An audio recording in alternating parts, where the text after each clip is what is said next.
que está ligado nas redes do grupo Uma Nova Visão para um Novo Tempo. Você que está assistindo isso online agora, e também você, quem sabe, que está assistindo isso durante a semana. Eu digo isso porque a nossa última aula teve uma excelente frequência ao vivo, mas teve muito mais gente que assistiu a aula posteriormente durante a semana. Ficamos muito felizes. Nosso plano era, quem sabe, ter uma classe aqui física com 30, 40, 50 alunos, quem sabe. Nós tivemos, além dos mais de 200 inscritos, muitos mais do que isso assistindo ao vivo, e mais de 2.000 pessoas alcançadas pela primeira aula do projeto Uma Nova Visão para um Novo Tempo. Obrigado porque você está aqui, obrigado porque você convidou um amigo. Lembre-se de compartilhar esse link, de mandar esse link para que ele possa também ser abençoado com a aula número 2. Você já está vendo aqui atrás de mim o tema, quem dominará o mundo?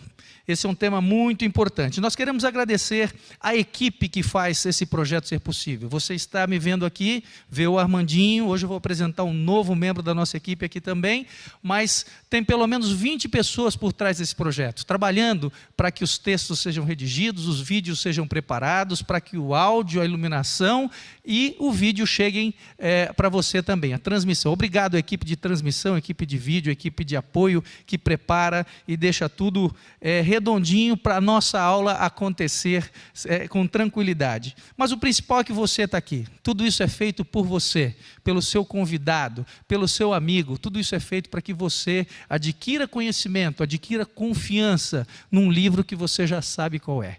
Nós vamos estudar um pouquinho a cada dia, aprender um pouquinho a cada dia. Mas antes da aula começar hoje, eu tenho algumas orientações para você. O grupo de WhatsApp estará aberto para você fazer perguntas. Você já sabe, lá no site novavisãoparanovotempo.com.br, você se inscreve no curso. E a partir da inscrição, você deixa os seus dados, você é inserido num grupo de WhatsApp. Mas você quer entrar agora nesse grupo de WhatsApp, tem um número especial que eu vou dizer para você aí do WhatsApp. Atenção, é 11, São Paulo, 996 174 418. Anotou aí? Vai repetir. 11 99617 4418. Esse número de WhatsApp está aberto agora. É um grupo fechado, exclusivo, onde normalmente ninguém pode mandar nada, só os administradores. Mas estará aberto agora no momento da aula para que você possa interagir, mandar suas perguntas, suas dúvidas e contribuições. Quanto a essas perguntas, tem uma novidade. Nós vamos iniciar cada aula respondendo algumas dúvidas, as principais dúvidas que foram apresentadas na aula anterior. Isso é uma novidade, o professor Armando vai começar a aula tirando algumas dúvidas. Então, não se assuste se a sua pergunta não for respondida agora. Ela pode ser respondida diretamente para você durante a semana, ou ela pode entrar na programação para ser respondida no início da aula seguinte. Pode mandar sua dúvida, se prepare, nós queremos a sua participação e ela será respondida de alguma forma, tá bom? Divulgue também as nossas redes, você já está ligadinho aí, nosso YouTube, nosso Facebook, para que todos possam conhecer. Eu queria introduzir para vocês mais um amigo, mais um participante, coordenador do projeto aqui, que vai iniciar essa programação com uma parte muito especial. Vem aqui meu amigo Silas Oliveira. Boa tarde, Roger. Tudo bem, meu querido? Boa tarde, meus amigos. Que alegria podemos novamente estarmos reunidos aqui para estudarmos um pouco mais. Que o professor Armando tem, o que nós chamamos carinhosamente Armandinho, né? Ele tem aqui um tema muito lindo e maravilhoso para nós hoje. Mas, como nós vamos estudar a Bíblia, nós gostamos de orar. Eu quero te convidar para a gente orar nesse momento. Senhor Deus, muito obrigado, porque o Senhor tem cuidado de nós, o Senhor nos ama, o Senhor nos protege. Pai querido, obrigado pelas pessoas que estão conosco desde já, e aqueles que estarão assistindo durante a semana essa próxima aula, Pai. Bom Deus, mais uma vez pedimos as bênçãos sobre o professor Armando e que Teu Santo Espírito nos guie nesse estudo. Em nome do Senhor Jesus Cristo, nós pedimos e agradecemos. Amém, Senhor. Amém. Queridos, é com alegria que eu convido, então, o nosso professor, o Armando. Seja bem-vindo, Armando. Que bom que você está aqui de novo. Muito obrigado, pastor. Obrigado, boa tarde a todos. Obrigado pela sua companhia conosco. E como o Roger falou, eu vou responder 3 perguntas que foram feitas na aula passada. Uma delas não é nem uma resposta, na realidade. Alguém perguntou sobre Javé. Esse vai ser o tema da próxima aula. Então, você que perguntou, tenha mais um pouquinho de paciência, tá bem? O Rafael perguntou sobre um estudante, na realidade um professor teólogo do século passado, Wellhausen, que lançou uma hipótese documentária sobre os textos do Pentateuco, dizendo que eles foram, vamos dizer assim, chupados de outras fontes. Nós vamos aprender durante o curso que muitas das narrativas bíblicas têm narrativas em outras civilizações de maneiras diferentes. Por exemplo, nós temos a história do dilúvio em várias civilizações. E nós cremos que a versão bíblica é a verdadeira. Aliás, na aula passada ficou quase que provado cabalmente, se não ficou provado, vai ficar provado hoje, que a nossa Bíblia foi inspirada por Deus, não é? Então, o acadêmico Wellhausen, com essa hipótese documentária, já foi quase todo desmentido nas últimas décadas, ok? Rafael, muito obrigado pela sua pergunta. E eu quero responder então a terceira pergunta da Isa, que gentilmente nos enviou essa questão. Isa, você perguntou sobre a abóboda eletrostática. E eu vou dizer para você o seguinte, eu não sou especialista no assunto, mas como aqui a gente não quer que ninguém fique com dúvidas, eu consultei 2 experts nesse assunto. Consultei o professor de física, Nicolau Ferraro, professor de física, ele tem muitos livros escritos e ele deu uma explicação para mim, eu vou passar essa explicação para você, que é o seguinte, o que ele me disse? Que a nossa ionosfera, ela tem uma eletricidade positiva e o planeta tem uma eletricidade negativa. E essa abóboda eletrostática faz esse meio de campo aí. Então o que acontece? Quando a nuvem está carregada eletricamente, ocorrem os raios, os relâmpagos, os trovões, né? São descargas elétricas. Mas ele me disse também que essa abóboda tem uma energia muito fraca, ela não nos incomoda muito não. A outra pessoa que eu consultei, já sobre a parte mística dessa abóboda celeste, foi o mestre de maçonaria, amigo Clodoaldo, que me mandou uns textos muito interessantes sobre a simbologia da abóboda celeste na maçonaria. E eu vou passar isso para você, viu, Isa? Vou passar no seu e-mail, tá bom? E nós vamos combinar assim. Quem tem pergunta para fazer, pode fazer. Quem quiser fazer perguntas diretamente para mim também pode fazer. Eu vou te passar meu e-mail, tá? Porque fica mais fácil eu responder diretamente durante a semana, que as perguntas podem ser de interesse específico, não é? Qual é o e-mail do Armando? Para as perguntas. O e-mail do Armando é emaildoarmando@ymail.com. Vou falar de novo. E-mail do Armando@ymail.com. Tá bem? Tá na tela aí. Pode me perguntar que eu vou ter o maior prazer de te responder pessoalmente, ok? Gente, semana passada a gente viu como é que a Bíblia antecipou muitas coisas que foram descobertas durante o último século, não é? E surge uma pergunta, né? Quem é que vai dominar o mundo? A gente percebeu na semana passada que o que demonstra a autoridade divina da Bíblia são as profecias. E nesse texto de Isaías 46, 9 e 10, tem 2 coisas importantes aqui. Eu sou Deus e não há outro Deus, não há outro, tá? Só existe um Deus, e esse Deus escreveu a Bíblia, mandou escrever a Bíblia. E como é que a gente prova isso? Ele anuncia o fim desde o princípio, a gente viu isso de sobejo semana passada, mas eu quero continuar com esse tema, te dando aqui um texto.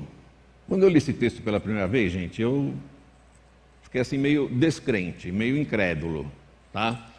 Está em Amós, capítulo 3, verso 7, e diz assim: certamente o Senhor Deus não fará coisa alguma sem ter revelado o seu segredo aos seus servos, os profetas. Você acha mesmo que Deus não faz nada sem primeiro revelar? Eu trabalhei em 2 empresas grandes e o presidente ou o dono dessas companhias, eles não revelavam para os empregados tudo o que eles iam fazer. Como é que a gente acredita que Deus não faz nada sem primeiro revelar? Como é que você define essa atitude de Deus? Ele é muito gentil, generoso e amoroso. Tá? Vocês estão conseguindo enxergar a tela aqui? Eu acho que pode fechar um pouquinho mais aqui. Fechar mais aqui em mim, por gentileza. Aí, ok. Obrigado. No livro do profeta Daniel está a história do mundo, gente. E quando a gente lê o livro do profeta Daniel e compara com a história, todas as dúvidas que a gente possa ter, que a Bíblia é um livro inspirado, elas acabam. A Bíblia é um livro inspirado. Então, eu vou rapidamente falar o que aconteceu. No livro de Daniel está relatado que o rei Nabucodonosor teve uns sonhos. Capítulo 2 do livro de Daniel. Eu vou abrir a minha Bíblia nele. Se você tiver Bíblia, por gentileza, abra também. Se você não tiver Bíblia, você pode pedir Bíblia para nós, que você vai ganhar uma Bíblia, tá? O rei teve um sonho. E ele acordou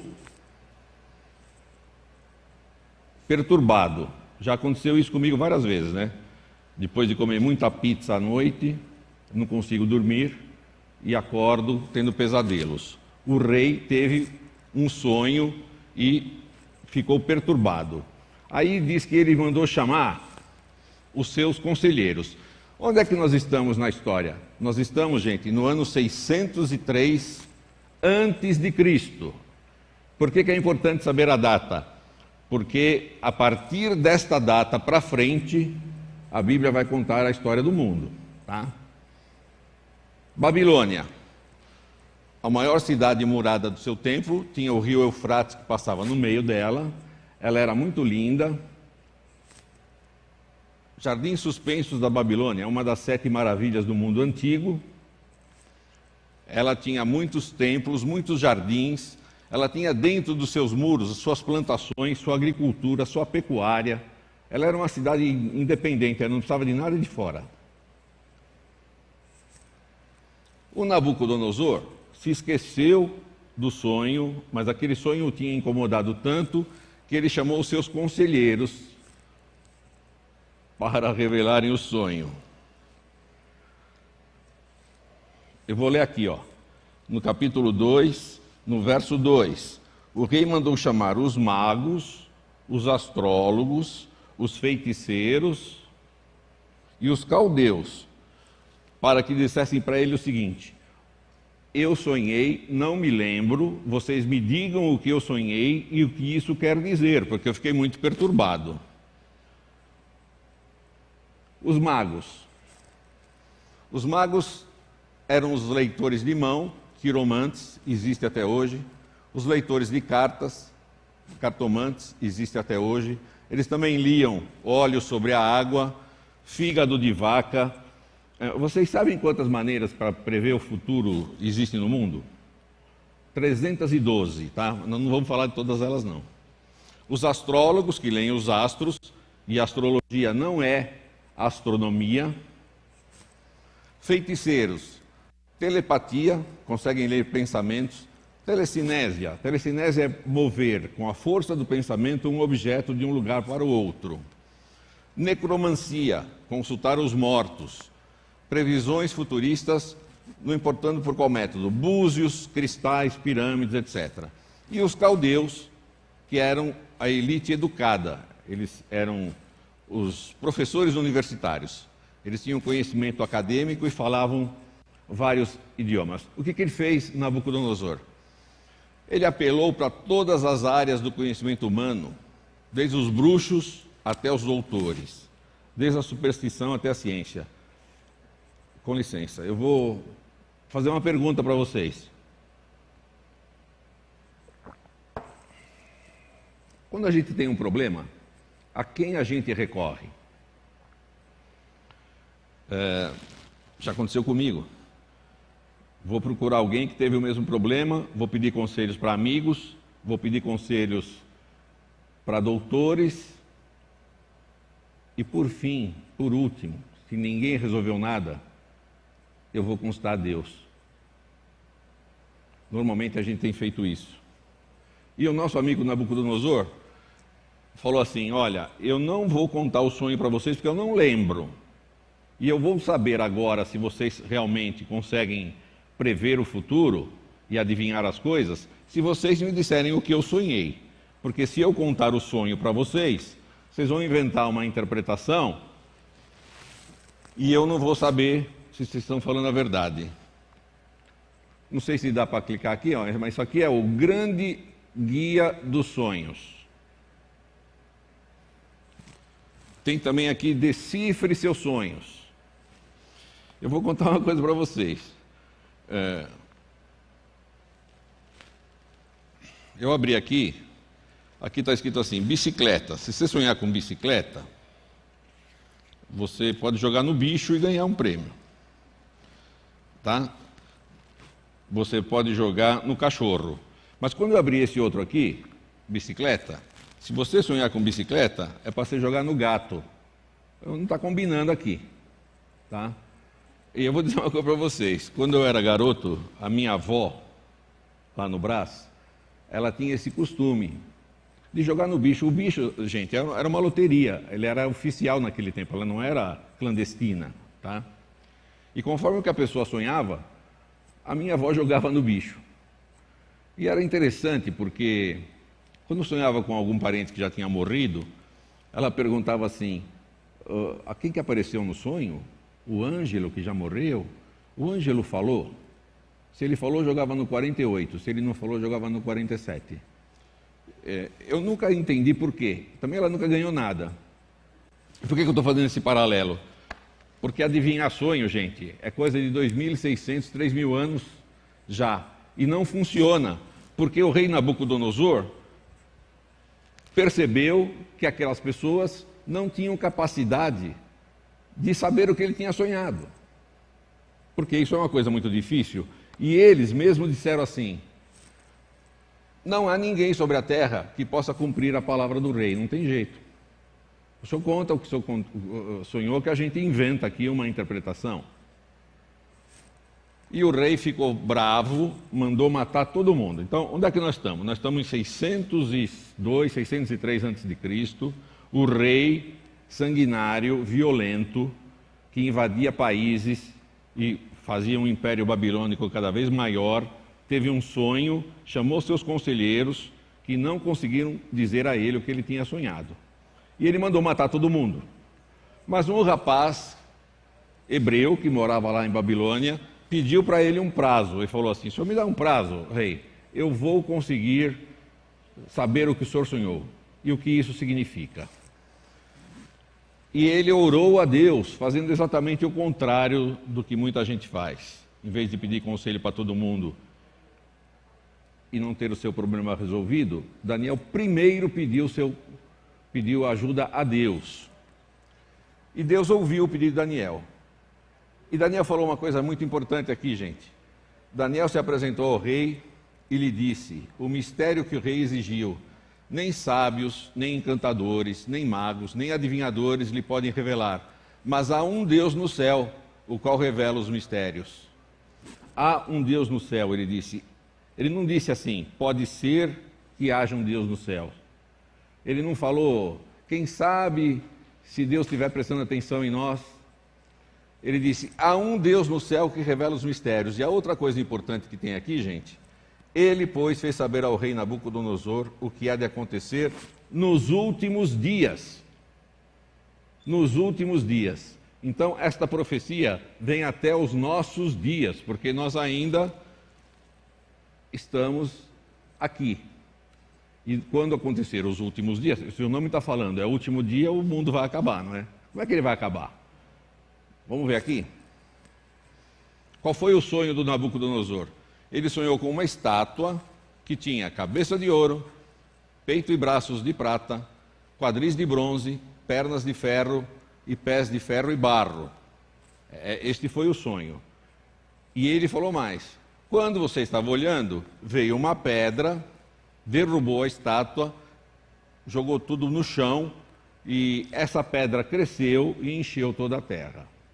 Eu fico imaginando se Nabucodonosor, na hora que o Daniel começou a contar do sonho, se ele falasse assim: poxa, não era isso que eu sonhei não. Mas ele não falou. Ele ficou prestando atenção e foi se lembrando, conforme Daniel foi falando, ele foi se lembrando que aquele realmente era o sonho que ele tinha tido. O que isso tem que ver conosco, gente? Veja como a história corresponde à profecia de Daniel.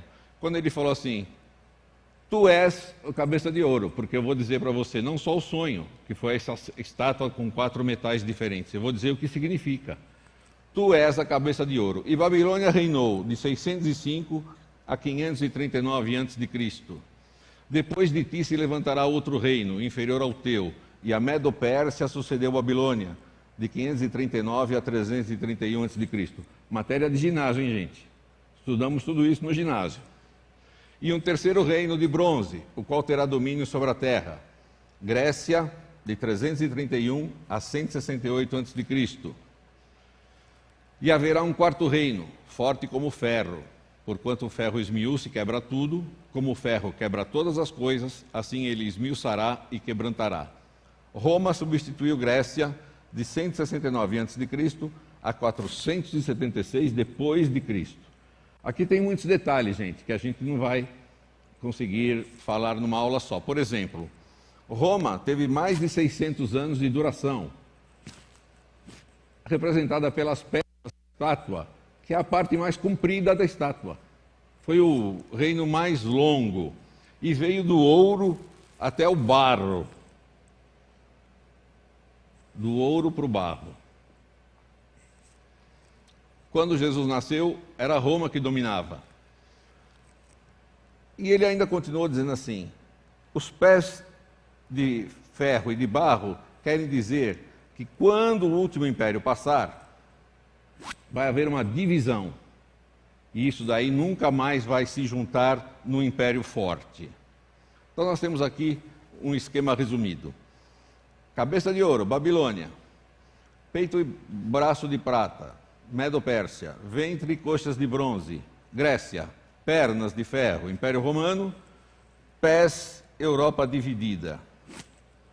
Uma vez eu estava falando sobre esse assunto com um camarada muito inteligente e ele falou assim: eu tenho notícias de que Daniel não viveu nessa época, no ano 605. Então, antes que você faça uma pergunta, eu vou já dar a resposta. Ele falou assim: Daniel viveu no 2º século. Ele não viveu no 6º século. E eu disse a ele: olha, acho que esse argumento, ele deixa você numa situação difícil, porque se Daniel viveu no 2º século, daqui para trás ele olha e ele vê em 450 anos 3 impérios: Babilônia, Medo-Pérsia e Grécia. Dá uma média de 150 anos para cada império. Aí ele tem a ousadia de olhar para frente e falar: daqui para frente vai ter um império só e não vai se repetir mais? Cadê aquela história de que a história se repete, a história é cíclica? Não funcionou aqui? Porque ele ousadamente falou que daqui para frente só vai ter mais um império e depois não vai ter império nenhum. Então, se Daniel viveu aqui, como você está querendo dizer, ele foi muito mais ousado. Aqui ele ainda disse que ia haver vários impérios, até que não ia haver império nenhum. E ele concordou comigo, falou: você tem razão, não tinha pensado nisso. Se a história é cíclica, aqui o ciclo da história se interrompeu. Eu quero mostrar uma coisa aqui para vocês, para deixar claro que a Bíblia é inspirada por Deus. Dá licença aqui.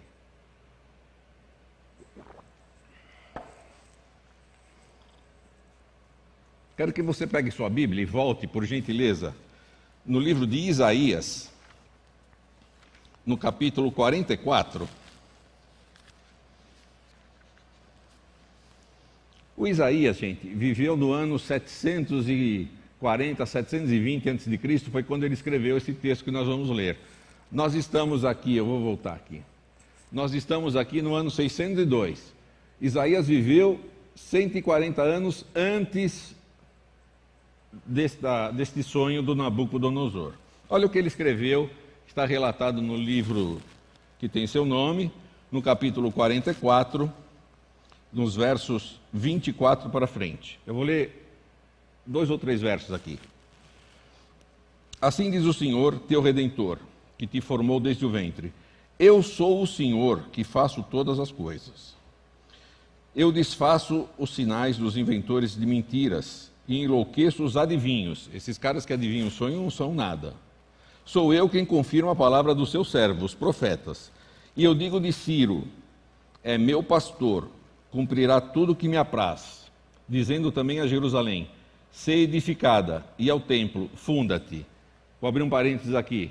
Quando Isaías escreveu isso, Jerusalém estava em plena atividade e o templo de Jerusalém estava funcionando. Então eu fico imaginando que quando esse profeta recebeu a ordem para escrever isto, ele não entendeu. Por que eu estou escrevendo isso se Jerusalém está de pé e o templo está aí? Vou continuar a leitura. Assim diz o Senhor ao seu ungido, a Ciro, a quem tomo pela sua mão direita para abater as nações diante da tua face.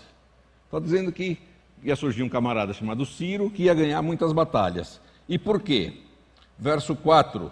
Por amor do meu servo Jacó e de Israel, meu eleito, eu a ti te chamei pelo teu nome, pus-te o sobrenome, ainda que você não me conhece. Agora eu vou voltar aqui para a minha enciclopédia. Tenho aqui uma enciclopédia. Os jovens sabem o que é enciclopédia, porque enciclopédia antes a gente constava nas bibliotecas, não é? A gente ia lá. E essa daqui é uma enciclopédia e dicionário internacional W.M. Jackson, que eu fotografei aqui. Enciclopédia e dicionário internacional. Veja que é grafia antiga, não é? Volume 6. Ciro, conquistador famoso do século VI a.C., fundador do Império dos Persas. Então, quem derrotou Babilônia foram os persas. Mas a derrota de Babilônia para os persas foi no ano 539. E Isaías escreveu que o Ciro ia ganhar todas as batalhas 200 anos antes, gente. Isaías escreveu no ano 740 que ia se levantar um camarada chamado Ciro. E olha o que Ciro fez. Em 538 cercou Babilônia, apoderando-se dela. Pouco depois, os judeus, cativos durante muitos anos, alcançaram do vencedor licença para voltarem a Jerusalém, restabelecerem o seu culto e reconstruírem o seu templo. O que a gente leu lá em Isaías? Ciro, eu estou fazendo você ganhar as batalhas porque o meu povo vai estar cativo, o meu povo Israel, o meu povo de Judá, e eu preciso de você para libertá-los, para que a cidade de Jerusalém seja edificada e o templo seja fundado. Não é demais isso aqui, gente? Fala para mim. Estar na enciclopédia o que um profeta de Deus tinha previsto 200 anos antes do fato acontecer, dando o nome da pessoa. Então, desculpa, não é coincidência. Não é coincidência. Esse livro aqui realmente é inspirado por Deus. Pés de ferro e barro. 10 dedos nos pés, 10 nações que surgiram da queda do Império Romano. Estão aqui essas nações e os lugares onde eles se estabeleceram. Quanto do que viste do ferro misturado com barro de lodo, misturar-se-ão mediante casamento. Preste atenção neste verso, por gentileza. Misturar-se-ão mediante casamento, mas não se ligarão um ao outro, assim como o ferro não se mistura com o barro. Nações divididas da Europa Ocidental, de 476 para frente. Está dizendo aqui que nunca mais se ligariam. Carlos Magno, rei dos francos, tentou fazer essa união no 8º século da era cristã. Não conseguiu. Carlos V, rei da Espanha, ele foi também rei dos Países Baixos, foi o imperador do Sacro Império Romano, arquiduque da Áustria, no século XVI, também não conseguiu. Luís XIV, rei da França, reinou 72 anos, tentou unir a França, não conseguiu. Napoleão, imperador da França, tentou unir a Europa, não conseguiu. O Kaiser Guilherme II, imperador da Alemanha, no final do século XIX, início do século XX, por conta dele é que surgiu a Primeira Guerra Mundial. Tá? E Kaiser, uma curiosidade, Kaiser vem da palavra César, e o russo transformou isso em czar. Tá? É o mandante, é o que manda. E o Adolfinho, que foi o causador da Segunda Guerra Mundial, todos tentando unir a Europa, mas está escrito lá que não iam conseguir. Quanto ao que viste do ferro misturado com barro de lodo, misturar-se-ão mediante casamento. Eu vou ler isso aqui rapidamente. Ó. Como é que era a Europa antes da Primeira Guerra Mundial? Antes da Primeira Guerra Mundial, gente, toda a Europa era monárquica, não existia república. Tá? E todos eram aparentados. O rei Eduardo VII da Inglaterra era tio de Guilherme II da Alemanha, cunhado de Frederico VIII da Dinamarca, cunhado de Haakon VII da Noruega, tio de Eva, rainha da Espanha. O rei Frederico VIII da Dinamarca era irmão de Jorge, rei da Grécia, irmão de Haakon VII, rei da Noruega, tio de Nicolau II, czar da Rússia, sobrinho por casamento de Oscar II da Suécia, cunhado do rei Eduardo VII da Inglaterra. Eu não vou nem falar isso aqui. Ao iniciar-se a Primeira Guerra Mundial, todo ocupante de um trono hereditário de importância na Europa era aparentado com a Casa Real da Inglaterra. Jorge V da Inglaterra, Nicolau II da Rússia, Constantino I da Grécia e os reis da Noruega e da Dinamarca eram todos primos irmãos, em primeiro grau. E todos os 5 eram netos do Cristiano IX da Dinamarca. A rainha Vitória tinha parentes em todas as casas reais da Europa, ela era chamada avó da Europa, e, como o ferro não se mistura com o barro, milhões de pessoas morreram na Primeira Guerra e na Segunda Guerra Mundial, apesar de ser todo mundo parente. Mas está escrito aqui que eles não se ligariam. Porque a palavra de Deus, gente, não falha. Tá? Olha o que falou Napoleão. Em 5 anos serei o mestre do mundo. E declarou claramente seu objetivo, a conquista da Rússia, da Europa e do mundo. Sabe o que ele falhou? Eu vou mostrar para você porque ele falhou. O Guilherme II e Hitler também falharam. Por quê? Em 1812, na retirada da Rússia, declarou Napoleão: o general Inverno é demasiado forte para mim. Dos 680 mil soldados que ele levou para lá, cerca de 100 mil voltaram para a França. Foi derrotado pela natureza, ele não foi derrotado na guerra. Isso aqui você não vai aprender na escola, tá?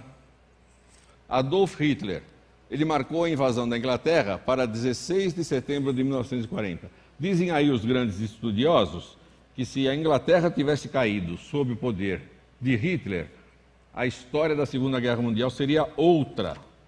Seria outra. Porque nós vamos lembrar que os aliados invadiram a França, na região da Normandia, partindo da Inglaterra. Se a Inglaterra tivesse caído na mão dos nazistas, a história seria outra. Ele marcou para o dia 16 de setembro de 1940 a invasão da Inglaterra, porque o mar naquela região, naquela época, era calmo. Ocorreram fortes tempestades, de 15 a 30 de setembro ele não pôde invadir a Inglaterra. Aí ele remarcou a invasão em dezembro de 1940. Tinham fortes nevoeiros, então os navios alemães não seriam vistos e ele teria o elemento surpresa a seu favor. Pela primeira vez na história, não houve nevoeiro nas zonas escolhidas. Ele remarcou a invasão para 15 de fevereiro de 41, era a última chance. Em 14 de fevereiro, ocorreu um maremoto no Atlântico e Hitler não conseguiu invadir a Inglaterra. Hoje nós temos um mercado como o europeu, a Europa unida, população maior, tem mais dinheiro, mais fábricas e maior poder militar do que a Rússia ou os Estados Unidos. Acontece que alguns países já querem retomar a sua moeda, a Inglaterra nunca aderiu ao euro e já saiu desse mercado como europeu, porque está escrito na Bíblia que eles não se ligarão um ao outro, gente. Está escrito aqui. Tá? Nos dias desses reis, o Deus do céu suscitará um reino que não será jamais destruído.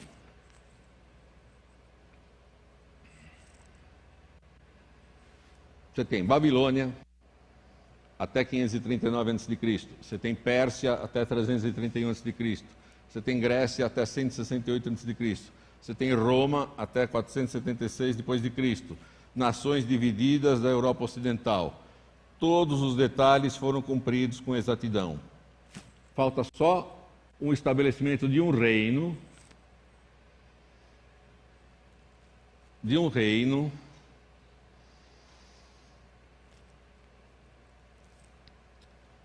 Nos dias destes reis, Europa dividida, o Deus do céu levantará um reino que não será jamais destruído. O Deus do céu levantará um reino. Você acredita nisso? Você acredita que Deus vai levantar um reino? Você acredita nessa história que eu estou contando aqui? Eu estou contando uma profecia, que a história, a enciclopédia diz que foi exata, só que tem uma diferença, né? A enciclopédia foi escrita depois que a história aconteceu. E o que nós lemos aqui em Daniel 2 foi escrito muito tempo antes de acontecer. Dá para acreditar ainda no que não aconteceu? Se 95% de uma profecia aconteceram exatamente como descrito na Bíblia, os 5% que faltam vão acontecer ou não? Este reino não passará a outro povo, esmiuçará e consumirá todos esses reinos e será estabelecido para sempre. Deus vai levantar um reino que será eterno.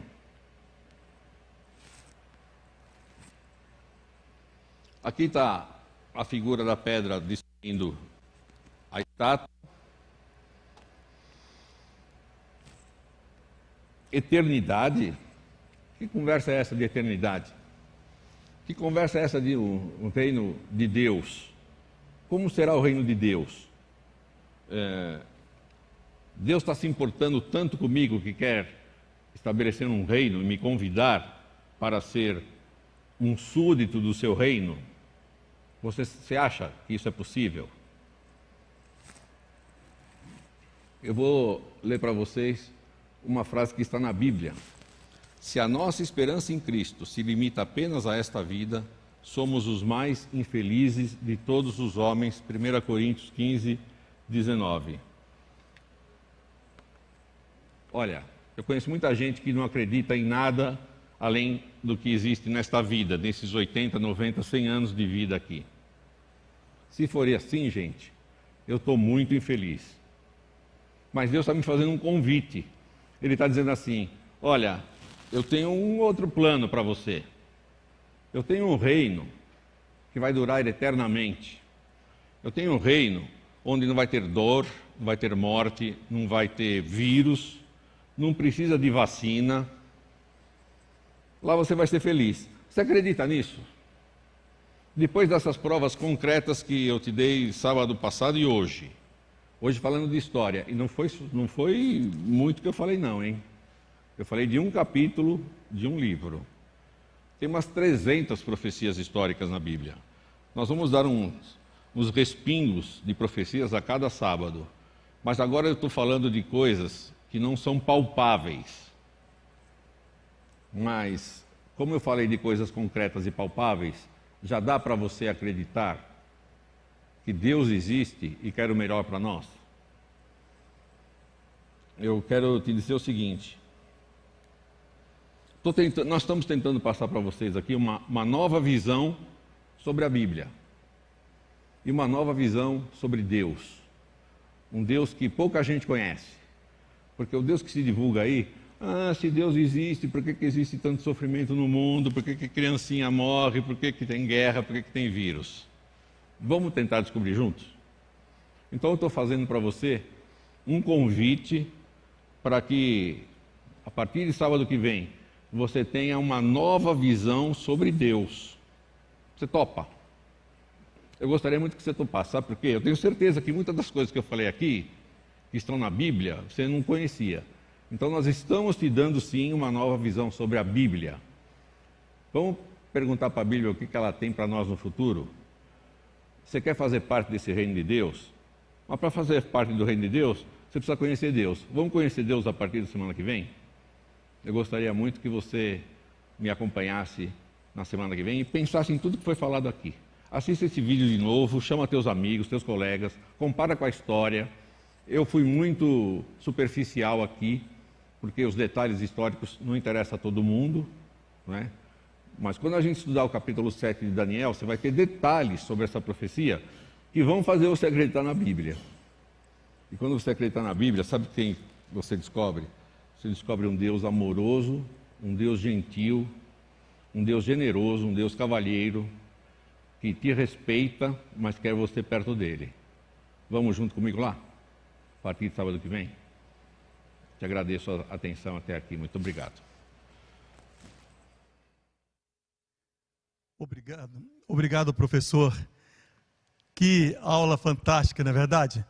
Uma aula de história profunda e que a Bíblia mostra que o que a história está dizendo.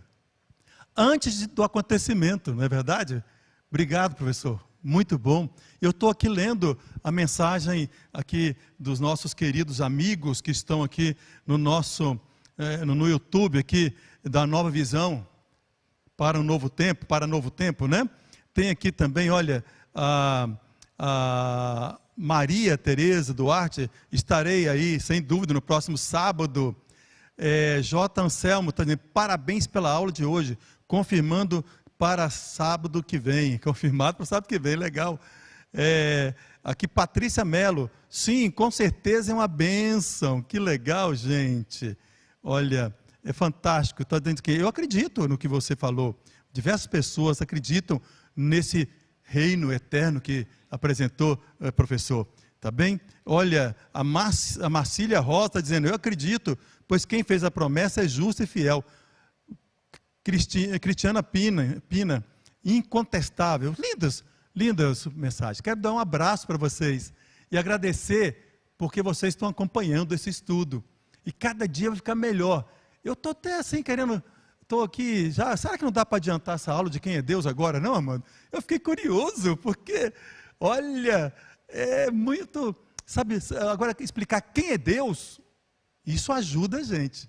Então, queridos, obrigado, você que esteve conosco agora neste sábado, já vou agradecer aqueles que vão participar durante a semana, obrigado porque você está acompanhando esses estudos profundos e olha, e diferente, não é verdade?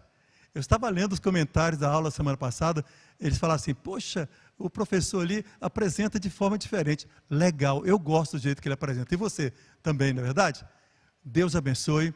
A gente quer dizer que você pode sempre mandar suas perguntas, que nós estaremos aqui, o professor vai estar respondendo, não é verdade? E ele tem um e-mail para você mandar. Dá para colocar o e-mail aqui, Sérgio, por favor? Você pode mandar diretamente, professor, alguma pergunta que você tenha, tá? Quer falar o e-mail, professor, por gentileza? Perdão, não combinei com você. Tem áudio para ele? E-mail do Armando. O e-mail do Armando é simples, o e-mail do Armando, @ymeio.com, tá bem? Esse Muito Armando, obrigado. olha o e-mail legal, hein? Eu não tinha pensado, né? Vou falar e-mail do Silas agora. Então, e-mail do Armando? @ymeio.com, o Y é de Yahoo. Olha só. Y-meio, tá? Pronto. Então você pode mandar, pode deixar na tela mais um pouquinho, equipe. Você pode mandar para o professor Armando sua pergunta que ele vai te responder pessoalmente, não, que ele não vai estar, né? Mas diretamente para você. Ele estará respondendo. Você pode fazer pergunta do mais diverso tema que você quiser, ou temas que ele vai te responder, tá bem? E nós queremos, mais uma vez, eu termino aqui agradecendo, eu quero pedir ao professor, você quer orar para a gente, para encerrar a nossa aula? Por gentileza, professor. Okay. Oremos. Pai querido, nós queremos te agradecer pela tua gentileza de colocar este livro ao nosso alcance e dar provas racionais para que a gente acredite que o Senhor o escreveu. Muito obrigado por isso. Se o Senhor escreveu esse livro para nós, um propósito há nisso. Nós queremos descobrir qual é o teu propósito, Pai. Nós queremos continuar estudando a tua palavra. Esses fatos históricos são incontestáveis mesmo. A história está aí para confirmar tudo que foi escrito antes de que acontecesse. E o Senhor mesmo falou que isso é a prova de que o Senhor existe e escreveu este livro. O Senhor diz as coisas antes que elas aconteçam, para que quando elas acontecerem, a gente possa crer em Ti. E muito obrigado porque o Senhor tem um plano futuro. Um plano futuro que nós sabemos agora, que quem dominará este mundo não é nenhum povo, nenhuma nação, nenhum país, nenhuma civilização. É o Senhor mesmo que vai dominá-lo. Nós estamos curiosos, queremos saber como e quando. O porquê nós já sabemos, Senhor, é porque o Senhor nos ama. Por isso o Senhor deixou essas provas tão concretas para depois falar de coisas impalpáveis, falar de vida eterna, do Teu lado, num país feliz, e nós queremos estar lá, Pai. Ensina-nos como. Dá-nos sempre vontade de estudar Teu livro e aprender o caminho até o Teu reino eterno. Eu te peço que o Senhor olhe para cada pessoa que nos ouviu hoje aqui e nos viu. Que o Senhor envie Teus anjos para protegê-las. Que o Senhor dê Teu Santo Espírito para fortalecê-las. Que o Senhor esteja conosco também. Cada um dessa equipe maravilhosa que faz esse programa acontecer. Eu te peço tudo isso em nome de Jesus. Amém. Queridos, muito obrigado. E antes de encerrarmos, eu quero dar um abraço para um grupo muito especial que nos acompanha, um grupo de cegos. E por isso que você vai notar que o nosso professor Armando, ele descreve a imagem direitinho, porque nós temos um grupo de cegos que acompanham a gente também. Um abraço para vocês, tá bom, queridos? Que Deus continue abençoando vocês. Queridos, estamos encerrando mais uma aula, a nossa segunda aula, e nosso próximo sábado, às 16 horas, nós esperamos vocês. Convide seus amigos. E para quem é Deus? Quem é Deus? Eu estou aqui querendo ver como o Armando vai explicar isso para a gente. Tá bem? Então fica o convite. Você pode aí trazer seus amigos, pode fazer a sua inscrição, pode fazer as suas perguntas também pelo WhatsApp, 11 99617 4418. E essas perguntas serão respondidas. Que Deus abençoe. Fiquem com Deus. Tchau, até sábado às 16 horas.